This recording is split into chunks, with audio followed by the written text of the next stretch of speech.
Yep. Great. And I have permission to record you and record our conversation. Yes. Perfect. Thank you. All right. Well, hello, everyone. This is Pam. I am host of the Café con Pam podcast, and I'm also working with LatinoDad. And here we have Dr. Gary Barker. Hello. Hey, how are you? I am well. Thank you. Thank you for your time. Could you introduce yourself to us a little bit? Just a quick Sure. spark notes. I'm Gary Barker. As you said, I'm the founder and still the director of an NGO called Promundo that's been working for nearly 20 years on of engaging men and boys for gender equality. And I'm a partner and a father, and about half of my life has been lived in different parts of Latin America. Nice. You worked for a long time in Brazil. Yeah, that's where I started Promundo, inspired by a lot of interesting rights activists and interesting political time after the end of Brazil's military dictatorship, and inspired by the likes of Paulo Freire and such. It seemed like a really interesting place to start this work, and it's taken off from there. For sure. Are you originally from Brazil? No, originally from the U.S. My wife is from Brazil, so I'd lived there for nearly. She was one of the reasons I moved there, along with politics and falling in love with the place. I've got family from Mexico and family ties to Guatemala, so I've been speaking Spanish since I was fairly young, and then learned Portuguese just to make it more confusing. Yeah, for sure. Did it help? What do you think because I can understand Portuguese because I speak Spanish. It's easy to mix them together because they're so close that it took a while to separate them in my head and my brain. I can see that. Yeah, and Brazilians don't like it when you pretend that you're speaking Portuguese by kind of inflecting your Spanish. So. Yeah, for sure. I could definitely see that. Okay, so you basically told us now how Promundo started. It started in Brazil because you were seeing all the things that were going on down there. So you do a lot of work for gender equality and violence prevention. Yeah. The work boiled, I think there was maybe a couple of moments where that sort of aha moment where you say, man, there's a need for an organization like Promundo. I was doing work on young people's sexual and reproductive health and rights, and particularly young people who were being sexually exploited on the streets, etc. Coordinated a big study for UNICEF. This is kind of early 1990s, around girls who were on the streets in Brazil and some other parts of Latin America. And I kept so obvious in some ways what their trajectories were to the streets and what was causing kind of their pathways to exploitation. But I kept saying, why aren't we talking to the men?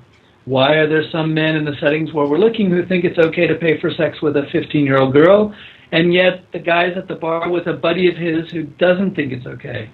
Why aren't we questioning kind of where do these ideas about manhood come from, and how do we build on the good ones, the more productive and positive ones, the equitable ones? And so that question, I asked that question a lot to a couple of funders, to UN agencies, and I think I got, finally all right already, you convinced us.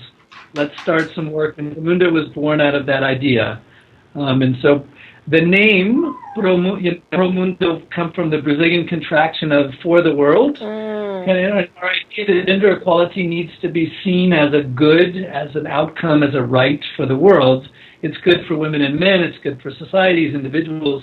So that's a bit the history. So it's in Brazil in 98, 99. Wow, that's awesome. And since then, you've done a lot of research on gender equality, and you basically your effort to establish positive, healthy dynamics between men and women based on all the things that you saw. Right? Yeah, and a lot of it's been, has been to basically show, look, there's a lot of men who continue to have one foot stuck in a rigid, inequitable, violent version of manhood. But there's a lot of guys already kind of part of the way toward gender equality, and kind of we tap into their voices. Both quantitative research and qualitative, a lot of our research is about mapping kind of different ways and look at these issues. So you can go into a low-income neighborhood, or let's say a place where men are paying for sex, and you can say, wow, these are really bad men. Or you can say, yeah, there's a lot of men doing this, but if we dig a little bit deeper, there's a lot of brothers and friends and peers who think, what my brother João is doing is really repugnant, and he shouldn't. Right. So rather than coming in with these ideas of, hey, men should be more like men in Norway or something, we'll say, look, there are men in this neighborhood who think this is not okay. So the research is not just to data, it's to say, how do we know what helps men gravitate towards relationships based on care and nonviolence and respect versus the men who gravitate toward dominance and violence, etc. And then using that data as well to find the men who are the guys that we engage in our work to be our allies and to do social justice work. Yes. I read in one of your papers that you wrote in 2014 what I'm going to quote part of it, where it says, we need to show the world just how much each gender depends on the other and how men too benefit from full equality. Could you tell us a little bit about that? And that was from your paper, The Most Destructive Gender Binary. Yeah, I think it's been, on the one hand, feminism is about overcoming patriarchy, but it often gets confused as being against men. I think some women confuse it with that and some men do as well. Agreed. As opposed to saying, where is the common denominator for us around, if we understand the destructive nature of patriarchy, it not only pits men against women as a group, as groups against another, but also divides us within. So it pits some men with more power against other men who have less. And it tries to say that by saying, as a man, can't show my emotions and be deeply connected to my children, and I tell women that you can't become president or an astronaut or the of a corporation, I limit your life and I limit the lives of men. Mm-hmm. Men clearly benefit from the privilege accumulated over all these centuries of patriarchy being in charge, but we don't look at the fact that men also experience the harms of it in limited life expectancy, suffering violence from other men, not being connected to their children the way that they would like to. And in fact, most men, most men in violent relationships, if you ask them, if you can get them to talk, sort of from their self, will say a relationship where my partner is afraid of me, children are afraid of me, is really not a happy relationship. Most men using violence are not happy men. And it's not that, we're not only looking for the benefits to men. Of course, we're starting from a rights-based, but we need to be able to say men who gravitate toward equitable ideas about manhood are happier, healthier men, and our data shows that. Okay. With better relationships, better health. So it's trying to say we get the inequality and we need to focus on that, but it's also okay and necessary to acknowledge that men's lives get better as we embrace equality as well. That's the main motivation, but it needs to be one of the motivations in our work.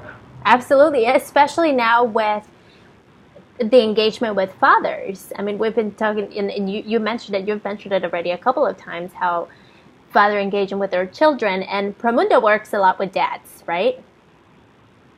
Yeah, one of our biggest initiatives is called the Men Care campaign. Mm-hmm. And it's precisely been around saying some of the fatherhood work for a long time was taken over a bit by kind of angry fathers groups on the one hand, who were angry that they didn't get access to their children, and for whatever, multiple reasons, they've gotten a lot of attention. And on the other hand, taken over at some points by religious-based organizations who say there's only one kind of family, divorce is not okay, vary sexual diversity. So we said, we think it is possible to have a pro-feminist, equality-focused, diversity-acknowledging version of work around fatherhood.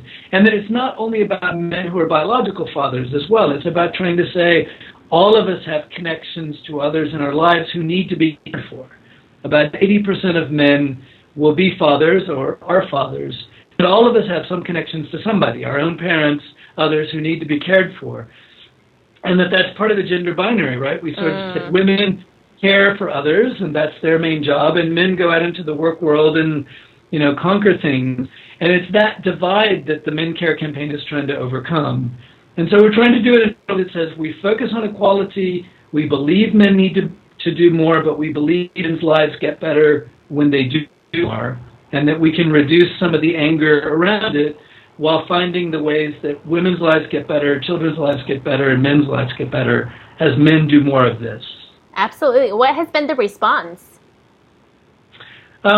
Pretty positive overall. That is, we started off with 10 country partners, and now we have, in 2011, now there's 40 countries. We launched the first ever State of the World's Fathers Report, which has a partner to State of the World's Mothers Report, State of the World's Children, State of the World's Population, saying this is a key part of the gender equality agenda and the key part of the women's rights agenda.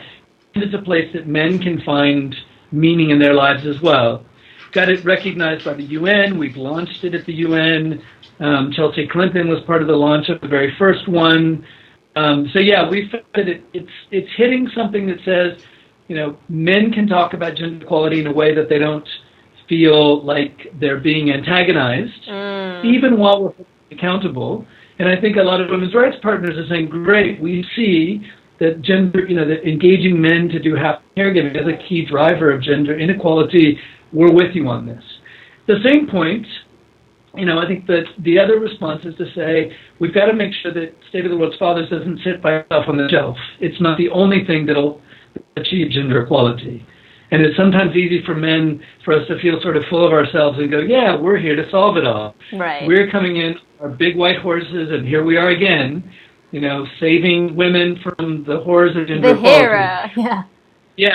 So it's kind of, how do we make sure that it's not about that? It's about equal partners, it's not about being the only thing in the spotlight, even as it needs to be a thing in the spotlight. Okay. Now, of course, we've talked about how this started in Brazil. What are your findings on minority boys? And, Latino Dad, of course, we're working with multicultural fathers and Latino dads, and you've seen the difference between Latin American countries and minority boys. What are your thoughts on how minority boys are growing? One is, just the gaze on whether it's boys of African descent in Brazil who are vastly overrepresented in homicide and in incarceration and in school dropout, and similar factors with young men of color in the U.S., whether Latino or African American or other immigrant groups. The kind of branding of boys of color as being troublemakers by default, yes. Right? This angry and frightened gaze from the European descendant population is really a huge driver of so much that happens. Mm-hmm. And so I think it's so easy to blame young men and all the words that are used. In the U.S. we'll say the deadbeat dad, rather than looking at why is that man of color most of the time, father of color, why is he not participating, instead of looking at the conditions that create the poverty that he faces, the lack of employment, the structures that say, well, if you're not a worker, we have no place for you, you're a loser. The kind of, how do we create this internalized oppression and external oppression, I think is a huge issue in the Americas as a whole. Especially now. Yeah, especially now.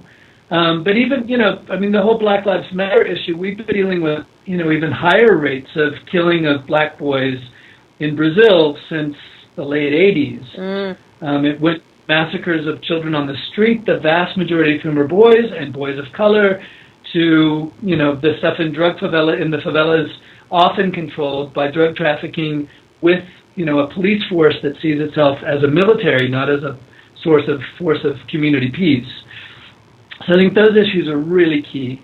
And I think we too much then, also look at a nuclear family model. And so the way that we design our services, the way that we think what a normal family needs to look like is that it's the residential dad, who lives there with 2.4 kids and has this, this kind of work, who is what the real man is supposed to be. And so I think accepting the fluidity of families, understanding what slavery, which lasted even longer in Brazil, understanding the effects of migration, in terms of what that means on families, and just the cultural history of broader extended families, I think is a huge issue that most of our services and policies ignore.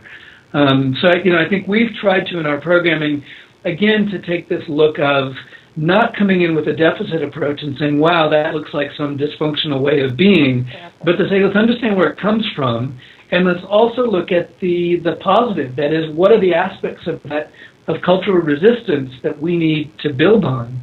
So it's not looking at, choose one of those. I mean, rap and funk and baile funky, so the kind of funk music and different forms of rap in favelas, you can look and go, oh, that's misogynist and it's this. But also you can read and find just as many rappers or funk dance producers who are about survival and making it through and trying to reclaim aspects of their African Brazilian traditions and culture. So I think it's about how do we tap into that, acknowledge the stuff that needs to be called out, but also to embrace the stuff that really represents a positive force of resistance.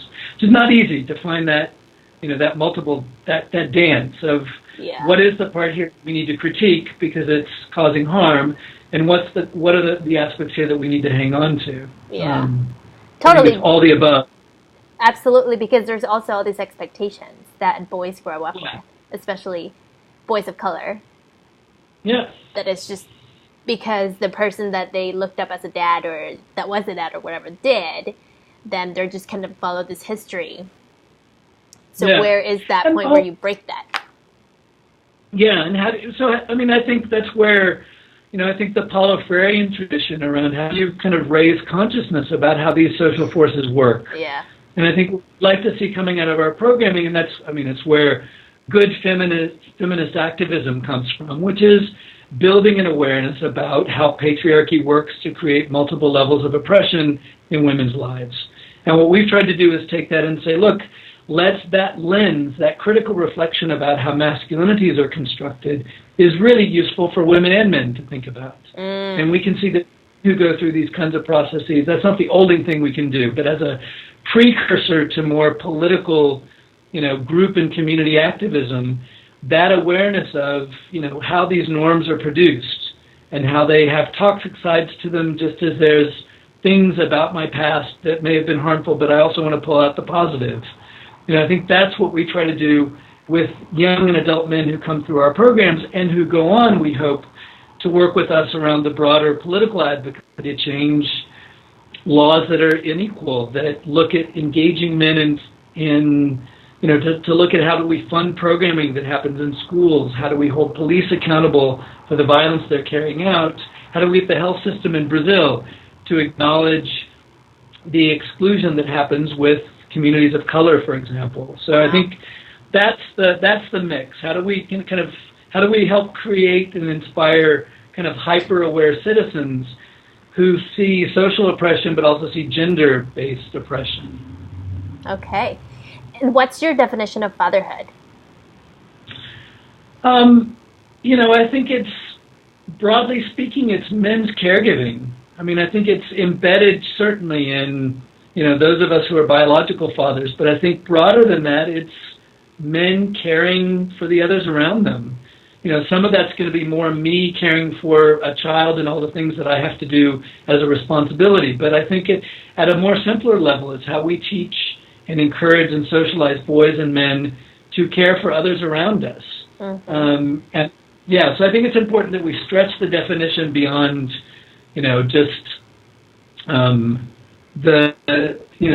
what we mean by heterosexual biological fatherhood, which is where it too often stops. Right. Which is important too. Absolutely. It matters, for a lot of families. I'm not minimizing it. But that we push it a bit beyond that. And based on that, from your research, what's the importance of having involved fathers in the families? Multiple layers where there's, one, it's a huge driver of gender equality, right? Women who grow up seeing an involved or an equitable caregiving male in the household, biological father, otherwise, are more likely to seek equality in their own relationships later on. Yes. They're more likely to aspire and think that normal is equal, not an abusive, angry, or absent man. Right. Boys who see this growing up are more likely to be nonviolent and caregiving parents when they become those later on in their own lives. So as a motor of gender equality, not to mention what it matters every single day, If men are in the household participating more, they contribute more of their income to the household. Yeah. They're driving well-being for their children by being another parent, 2 or 3, if we're lucky enough to have more adults in the household doing it, in terms of all the stuff that we need as children. So, I mean, they make women's lives better. Absolutely. In terms of being able to have, the work they want to do outside the home, the careers they want to have. So all the above. And I think we could also look at a few places like Norway and Iceland and say it also contributes to lower violence. Yes. I think society overall prosper when men do an equitable share of the caregiving in the home. Mm-hmm. And I think it right now we're living in times where it's this like dichotomy of like we have the contemporary dads on one side where they are all about helping and being involved, and then we have the other side where it's like some men still think that helping and being involved makes them less men, quote, quote, right? Yeah. So it's finding that, like you said, that parallel where we can just make everyone understand that it's okay. Yeah, and I think, it is kind of hip at the moment, right, to be the involved dad. There's fathers, blogs, and websites, and it is, and celebrities who are playing up their status, men celebrities playing up their status as fathers, which is fantastic, and we want that, and we want more of it. And add to that, we also need to change the word from, oh, I'm helping out more, to I'm doing more. That it's not, we don't fathers babysit and help. We are caregivers, period. And I think it's also easy for guys to show up and sort of, oh, I'm here to play, I'm here to do some of the fun stuff, and the dirtier, messier stuff carried out by mothers or by paid help. Yeah. And so, it's easy for me to look good in this picture because I just can't do the fun stuff. Learning from or not learning from personal experience, it really matters. We're also doing our fair share of it. And so I think that's where we need to basically say, guys, feel good at it. And yes, we want to make sure you're doing your fair share. Absolutely. All right. I think we're running out of time. Where can people find out more about Promundo and everything that you do? How can people get involved? Yeah, our website is pretty up to date. It's got stuff that we do, films, materials, connections to who we work with, materials in multiple languages. So it's promundoglobalorg. Again, promundoglobalorg. Lots of stuff there. Write us. Follow us on Facebook and Twitter and all that stuff. And you have a lot of research in there. Yeah, a lot of stuff there. Materials for what to do with dads, what to do with young men, stuff with young women, cartoon videos, all that kind of stuff too. Absolutely. promundoglobalorg. Yep. And what countries is Promundo in? We have offices in the U.S., in Brazil, and in the Democratic Republic of Congo. Okay. And we've got project partnerships in about 20 countries, and the Men Care campaign is active in about 40 countries. 40 countries for Men Care campaign. Yeah. Awesome. Cool. Well, thank you, Dr. Barker, or Gary Barker, for your time. Anything else that I didn't get to ask that you want to share? No, I think we got to it. I think we solved patriarchy in a short interview, or at least think we may have nudged toward it. Touched on it a little bit. Nudged it a bit, yeah. I think we could talk about this for a long time. Yeah, no, I think it's going to take us a couple of, maybe not so many lifetimes, but we've got a few things left to do. Definitely working on it. Thank you for all you do. Thank you for your work. And we'll be in touch. Again, promundoglobalorg. Thank you, Pam. Thank you.